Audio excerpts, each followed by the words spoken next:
Do you have to give a presentation in front of your class, book club, or at a lunch and learn at the office?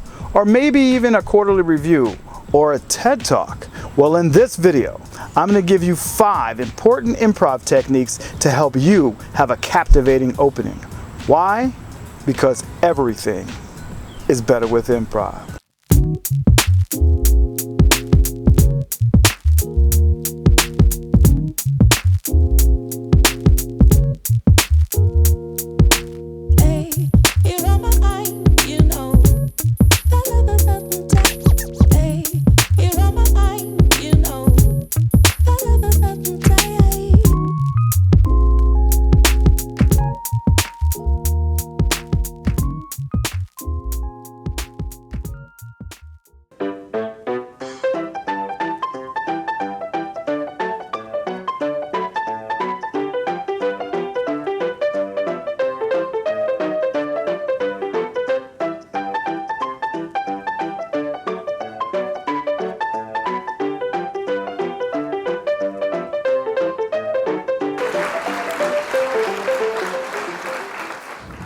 All right, if we're just meeting for the first time, my name is Keith Williams, and I've been practicing, performing, and teaching improv for 10 years. And I've been a professional leader and trainer for 25 plus.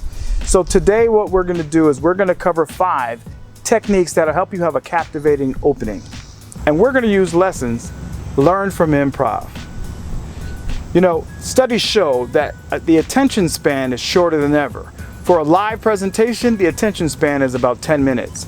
And for an online video, the attention is down to like 8 seconds. So the first step that we want to talk about is the hook. At the beginning of this video, we started with a hook. 5 steps for a captivating opening. Well, in improv, when you're on stage, the first thing we want to do is warm the audience up. The host may come out, he may introduce himself and the cast members to the audience. That's the hook. We talk about what we're going to experience, compare it to whose line is it anyway, or explain how long form works. So in improv, hooking the audience and letting them know what they're going to expect is critically important. So when you're doing your presentation, you need to let them know why they're there. And so the hook is really important. The second step is to give a confident introduction.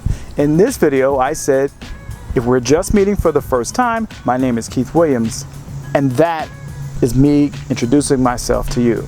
And when you're presenting to the audience, be proud of who you are, introduce yourself. In improv, we always do introductions. We go around, we introduce all the players, we introduce the game, the format of the night, and we tell them the rules. So that's an important part. So in presentations, you want to give a confident introduction. You want to say, if we're just meeting for the first time, my name is Keith Williams. And you want to end that on a down note, you want to say it with confidence. And you're going to have a great introduction. Step 3 is give credentials. So in this video, I said that I've been practicing, performing, and teaching improv for 10 years plus. So in improv, it's very similar. We ask the audience, who's here for the first time? And we get a sense of who's here for the first time, and then we explain to those folks, here's what you should expect tonight. The games work in this structure. We're going to take your suggestion. Nothing is written. All right, so if you are getting value out of this, please hit the like button and the subscribe button. Leave a comment, let me know. All right, let's get back to the points at hand.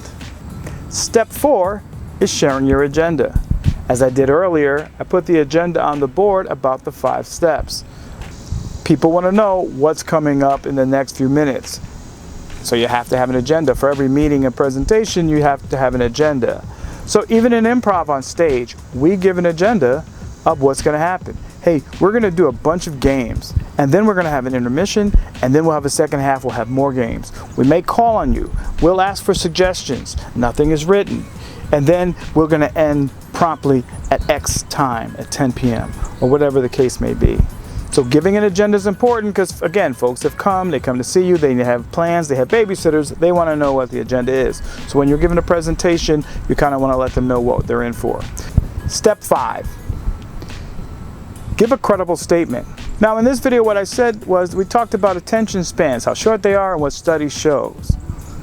Okay, so when we're doing improv, again, in the introduction, the credible statement for us is, this is all made up and it is true. And that's why we bring audience members in, and that's why we take suggestions, because nothing is pre-written in improv. So when you're giving a presentation, and it doesn't have to be, of course, an improv presentation, right? Anything you're presenting, you need to give a credible statement. So do some research, have some facts. You could do quotes from Warren Buffett or Steve Jobs or Michael Jackson or whoever it is that you quote, but give credible statements. I really want you to ride with me and continue to stay with us on the Better with Improv journey. All right, and also I have 3 free warm-up games, and you can find links for those in the description. Please take a look, download them, and come back and let me know in the comments how they worked for you. So I want you to say this, and we'll say it together. Everything is better with improv. I like that. That's good. Everything. I know it's corny, but it's the name of the show. That's what we're calling it. Better with Improv. Just hit the bell notification, man. Let's have some fun. Cut.